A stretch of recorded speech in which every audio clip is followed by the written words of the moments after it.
Thanks again for joining us on the AFL Europe podcast and for this edition of Irish Down Under. We are joined by the GWS superstar, Cora Staunton. Cora, thanks very much for your time. Thanks, Jim. Lovely to be on. It's nice to have you on this week. You're celebrating your first win after what's been a really difficult start to the season. It must have been a great feeling to get that win under the belt on the weekend.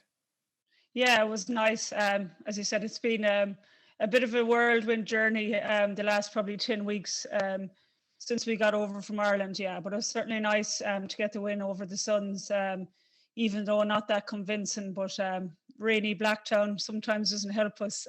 We don't have the best of luck with weather out there, but yeah, it was certainly nice, a confidence builder moving into next week against West Coast. So yeah, as I said, it's been a difficult probably 10 or 11 weeks here in Australia, but yeah, delighted to be in Sydney and settled.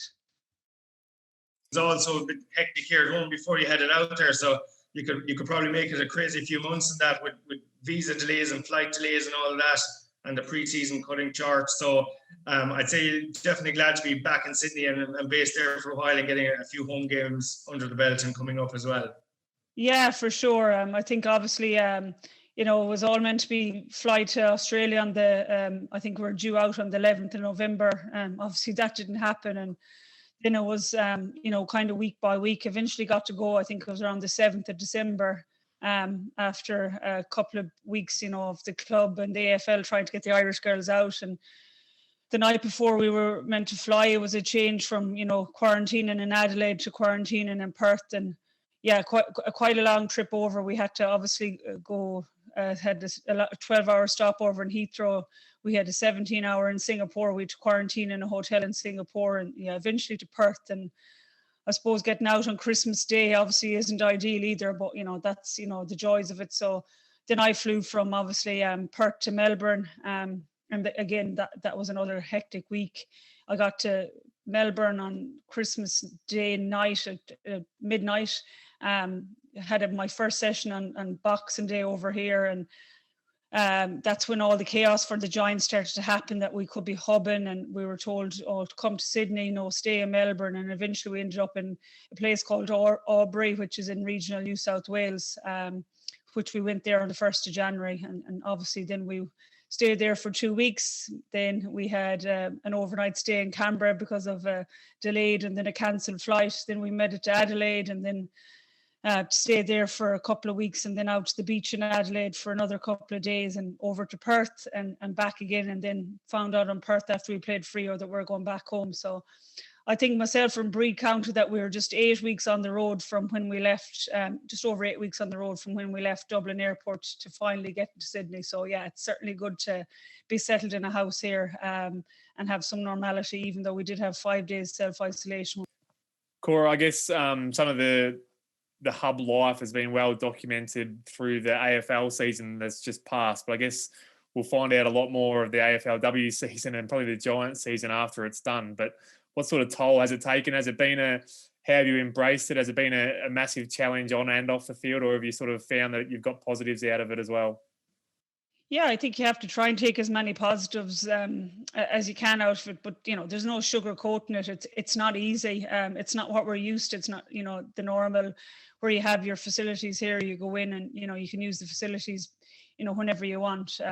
Depending on where we were, we had to be using obviously different grounds and different gyms. Aubrey was quite settled and probably was our favourite place to hub. We were very settled there with the locals. Adelaide was probably a lot harder because we were in a lot of different grounds and different gyms and different accommodation as well. So I think that was probably the hardest for me. I like to settle and unpack and all that, but I think over the just 8 weeks we're on the road, I remember I think I unpacked 7 times. So for me, who's quite likes to have my own space and everything in it in a certain place, I found that quite difficult. So yeah, certainly the last move or two, I it was challenging. There's as I said, there's no sugarcoating it, but you just have to get on with it and try and take as many positives as you can out of it. Obviously for the club itself, it's been a difficult couple of months, obviously with the passing of our teammate Jacinda as well. So there's been a lot that's gone on since probably since Cinda passed. It has been probably a difficult 4 or 5 months for the club, but we just have to try and make the best of a bad situation, which, I think we did. We put in a good performance against Frio over there. Obviously disappointed with our performance against Adelaide, but yeah, certainly last weekend was a stepping stone to get another, to making things better. Cora, just obviously you mentioned Breed there a few seconds ago. You had Yvonne there at the Giants last season, a new teammate this season with Breed. We've done a lot of work with her here at home before she headed out. We had you down in UL at some sessions, and you had your first kick with Breed down in University of Limerick with us. And I know you've a book yourself previously, but I think Breed could write a book at this stage after her absolutely hectic first couple of months, and obviously her injury well documented and everything. Firstly, I suppose, how have you found having Breed at the club, and how is it looking in terms of her maybe getting to see a game at the end of this season, or is that pretty unrealistic at this stage, even though I know herself she probably definitely won't admit defeat at any stage? No, and I certainly won't admit defeat either. No, she's doing really, really well. She has a big enough appointment, I think, coming up on Thursday. On Thursday. She scans and stuff on Wednesday, so that'll tell a lot as to where she'll be, whether she'll be able to play at the back end of the season or not. So she's been amazing. Obviously I knew her from Ireland, but obviously I've got to know her very well over the last kind of 3 months.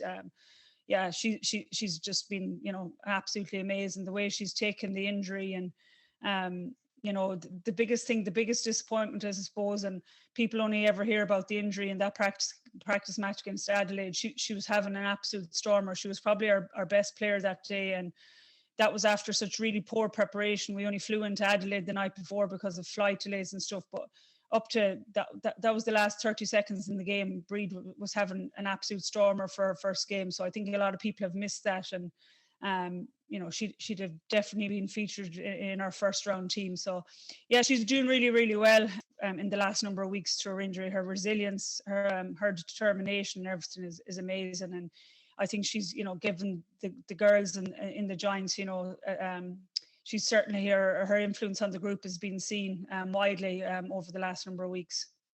I just want to ask about your sort of, I guess, stepping back from your ins and out games and stuff like that. I guess there's so many Irish players over in the league now. I guess you were the first one. Do you have an immense pride of blazing the trail, I guess, to bring all these Irish players out and clubs, making the clubs willing to take a risk on Irish players?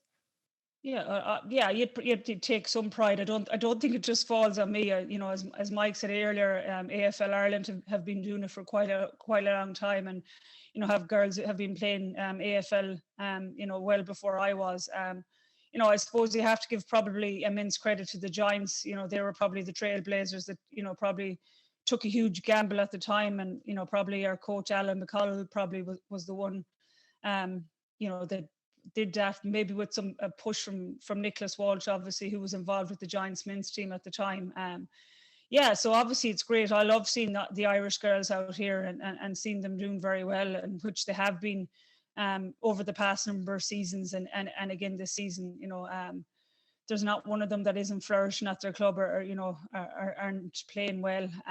Every one of them, whether it's in West Coast or Orla O'Dwyer playing tonight for Brisbane, they have been playing very, very well and achieving a lot, and that's obviously down to the Giants obviously taking the gamble in 2018, but it's also down to work that has been done previous to that, and I suppose I was probably the guinea pig, and obviously it probably went well enough the first year, and I suppose the idea of a documentary crew following me out and that being televised in Ireland, I think obviously even grew the game more. And it's great to see, and obviously TG Cahir now and their coverage at home is amazing too. So the game has grown and grown, and all I want as a sports person is young girls to grow up and decide whatever they want to do. If that's play Gaelic football, rugby, soccer, AFL, they have a choice. I suppose when I was growing up, the only choice I ever had to play was Gaelic football. So it's great to have options for young girls growing up now. Or of course, you mentioned TG Cahir there. I was about to touch on that. That's absolutely huge here at home at the minute, and I'm sure you're picking up on some of the feedback from that. A full game every Saturday evening at 5 p.m, which is kind of a peak viewing, a highlight show tonight, every Monday night, 7 full games. There's people being exposed to AFLW and Aussie rules in general that would never have seen the game before. There's people that would have had an interest in watching you girls over the last few years that getting up at crazy hours, watching it on their iPad and just seeing highlights and stuff. So a lot more exposure. We're seeing a huge feedback and benefit from it, of course, here as well. And obviously TG4 have been trailblazers as well in terms of supporting women's sport through their involvement with the ladies Gaelic football through the years as well. So commendations to them on that. But you just mentioned Alan there, I suppose, as well. I know Alan, I've met him a couple of times in Australia. Probably one of the all-time coups was when he recruited you initially back 4 seasons ago. He's obviously not afraid to make a brave decision, taking one of the arguably the greatest Gaelic forward of all time to Sydney now. He's followed that by taking Breed, arguably one of the greatest defenders in the game, 2 very experienced players. Obviously, you've hit it off with Alan. What is so great about Alan as a coach, and how what makes it so easy for you to work with him? Yeah, I think obviously getting to know him, I suppose, over the first, it was probably down to the first week I came for a trial back in October in 2017. I probably come over for about 5 days at the time. And I suppose it was probably that 5 days that really impressed me. My brother was living in Sydney and his wife at the time. And I always remember I said to him now, slagging him, but the first few days he wouldn't let me go and stay with my brother, even though my brother only lived 10 minutes from where he lived. And I couldn't probably understand at the time. He let me go and stay with him for one night while I was in Sydney. And I suppose it was around getting to know me as a person rather than a footballer. I think they had made their decision before I ever came out, that they were going to take me to play with the club. But I suppose he wanted to get to know me as a person and maybe what made me tick. And I suppose as he spoke about it was more so around leadership and stuff like that he brought me out. But I suppose that's what makes him a very good coach. He's very invested in all the girls. I suppose our club is a little bit more unique than other clubs. We don't have a lot of girls from New South Wales or from Sydney. We have a lot of interstate girls that move their life and come and live in Sydney. And they're quite young, 18, 19, 20, moving across the country. So I suppose he gets to know the girls and everything about their lives, whether it's relationships or what's happening at home or work. He knows everything about them. So he invests a lot of time in getting to know the person. And then obviously when a person is happy or a player is happy, then they're going to play their best football. So I suppose that's probably one of the things. He's been around the game for so long. He was the first employee of the Giants when it set up nearly 11 years ago. So he knows the game inside out. He's very passionate about it. And I suppose in 2018 was the first time he worked with a women's team. So he's learned a lot, as he said himself, over the last 3 years working with us. And women are a lot different to men, and I think he's figured that out. We're a lot more emotional.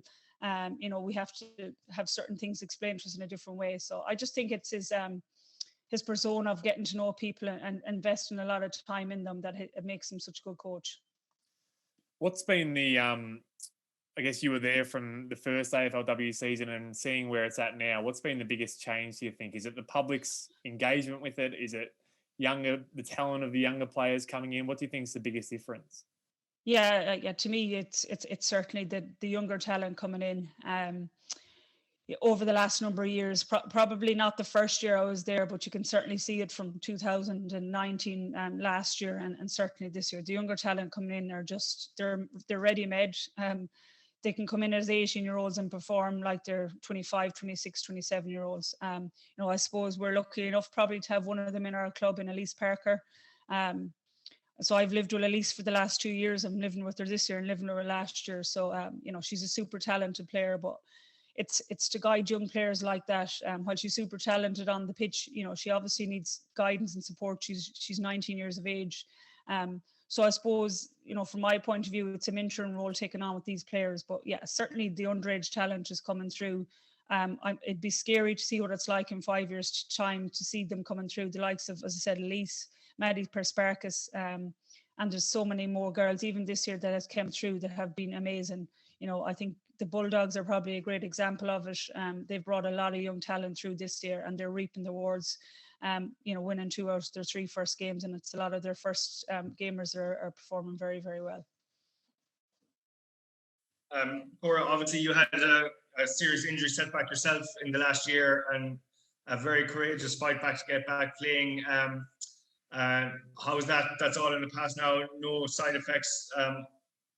at any time. I suppose that was a difficult injury to come back from, and a lesser person might have gone, Jesus, this is it, but not you. Like, what got you through that and that determination? Yeah, I suppose it's sports person. I think most sports people will get through it. We probably, as sports people, we love challenges, and whatever the challenge is whether that's trying to be, win an All Ireland with your club, or win a county final, or win an All Ireland with Mayo, or whatever it is, win a grand final or win a premiership with the Giants. We all love a challenge, and I suppose I just looked at it as another challenge. And I suppose, it's well documented. I've said I've been very lucky where I was in Australia at the time when I broke it. And I suppose the medical help, number one, it was superb.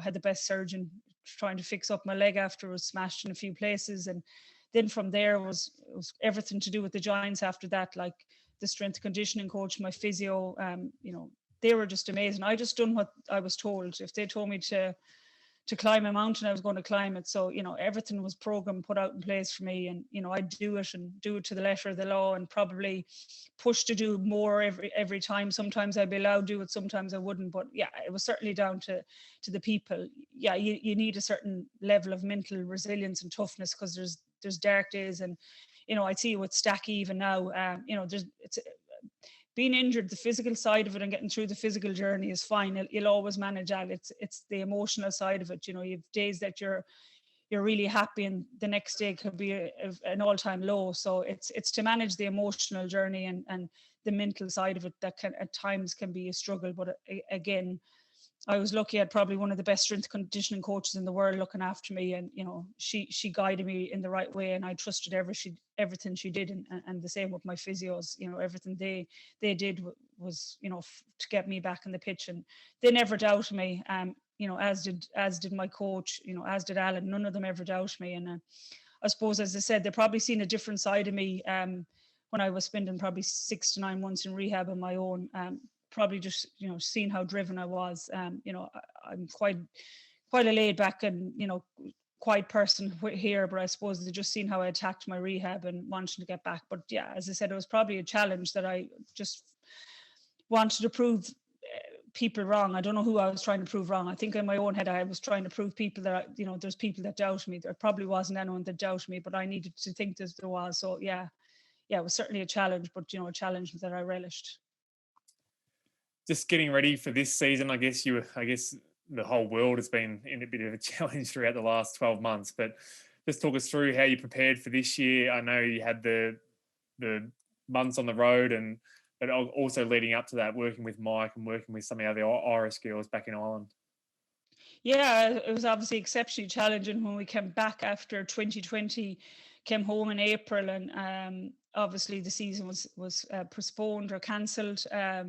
So yeah, I was home to 2 weeks of self-isolation in Ireland. And then obviously we had, I think from April to maybe July, there was, training on your own. So lucky enough, I had a bit of a home gym set up, and I have, the club has sent me home with footballs every year. So I've now a collection of 5 or 6 AFL footballs at this stage. So yeah, I was just continuing to do that. The Giants had given us a program straight away. So we were on a running program, and a weights program from April onwards, and a skills program. And I suppose then when we got the chance to get out of lockdown, I think it was in July in Ireland, get back playing at club football and training with people was brilliant. And obviously then to go to UL when we could with Mike, when we weren't on our 5K limit, or that was great to have the skill sessions. And even for I know it was hugely helpful for Stacky that she was meeting Mike a couple of times a week. And you can see the benefit that it has been for her over here. She, you think she's been around the game for a number of years because her kicking and her hands, and the skills that we don't have. When I probably struggled with initially when I come over, certainly kicking, that I didn't have the expertise of Mike and that at home in the first year. It's been brilliant. It's been a huge help, and I do think that's why the Irish girls over here have taken it again to another level. You can see the massive improvement in all of the Irish girls that have been playing, certainly in the first 3 rounds. Definitely. I suppose just to add to that, Cora, from my point of view, just working with a lot of the girls over the last few years, that bit of base skills work that they do, particularly girls going out for their first season, yourself, there's so much to take in one go when you just land right into the middle of AFLW. in terms of structures, positions, skills, and trying to do it all together is a serious ask. So any bit of work they've done here at home in Ireland, or if they've played a few games here in AFL Ireland Women's in the domestic leagues or whatever, definitely tends to stand to the players and is a help. But yeah, to add to that, the players just year on year are getting better and better game on game, and it's fantastic to see for us here. Absolutely great. Yeah, I certainly think, you know, I know when I came out the first year, you're overwhelmed by everything, and there's no possible way that you can't take in everything. You know, education alone, as you said, to learn the game and the structures and the rules and all of that. That I still think I'm learning some of the rules, and I'm 4 years in the program now. So there's no way possible you can take that on. I suppose the main thing when you come over is any bit of skills work that you've done is a huge benefit, because that kind of elevates you straight away in training, and obviously that elevates you in for selection. So yeah, it's a huge benefit for the Irish girls coming over. And as I said, you can see in the first 3 rounds, you know, the Irish girls have been, you know, exceptional. I think it was the North Melbourne game that would have been on at the weekend in Ireland, and you know, I got to catch some of that was on after our game. But you know, Sinead Goldrick had a fantastic game. So and you know, she's in limited preparation again this year because of Dublin winning the All Ireland. But I think when you have all that basic skills work done, you know, you're really doing well for yourself. And as I said, you can see that with the Irish girls that have come out. Just the last one from me, Cora. I guess, do you feel like you've finally got a bit of a foothold in the season? I know COVID is sort of throwing spanners into the works everywhere and for different teams, but the Giants have finally sort of got their season going with that win over on the weekend. Yeah, exactly. And, you know, we hope that we won't be the team that will be asked to go anywhere or hub again. So, yeah, we're finally settled. I suppose a lot of people don't see the biggest problem that we have when we're hubbing and we're away. Obviously, we hubbed with 29 out of the 30 girls. One of our girls couldn't hub because she was training to be a firefighter. So obviously she missed out, but we actually lack a lot of staff because a lot of our staff are part-time. They either work in the men's program or they have jobs outside of it. So we're on very limited staff. And I mean, that we're down to maybe our head coach, maybe I think our forwards coach stayed the whole time, but after that we were down to limited number of staff. And I think that's the biggest problem. Now we're back in Sydney, we've oceans of staff, which is a big help. It's not left to kind of one person, and we just didn't have the aspect of being able to review and do a lot of work in the hub life. So yeah, we're just looking forward to kind of settling here. Obviously we've West Coast on Sunday, a home game for us. So yeah, we're looking forward to that. Obviously fixtures after that, we just have to wait and see. But yeah, we certainly feel like we're finally settled, and yeah, we're getting a foothold in the season surely. Just to finish, Cora, I suppose I'll just highlight, obviously you're a huge role model and an inspiration to young girls and even young boys everywhere. I know my own son, Aaron, I've been on to you before about him. He's 10 years old. He read your book cover to cover. Weeks after reading it, he comes back and he mentions a little snippet from it and asks a question about it. So you continue to be that huge inspiration to everyone. It's fantastic. So we look forward to watching you across the rest of the season. Wish you all the best for it, and maybe hope to see Stacky line up beside you at some stage. And just good luck to the Giants from us, and thanks a million. Thanks a million, and great to have you on. Yeah, and yeah, that's hopefully the goal, that we'll Stacky get a game or two certainly for the Giants this year. Yeah, that'd be the dream certainly. I've spent long enough having to play against her and mark her, so yeah. I'll be probably after herself. I'll be probably the next happiest person on the pitch when she certainly gets to run out and put on the orange and charcoal. That's for sure. Great. Thanks for your time, Cora. No bother, Jim. Thanks a million.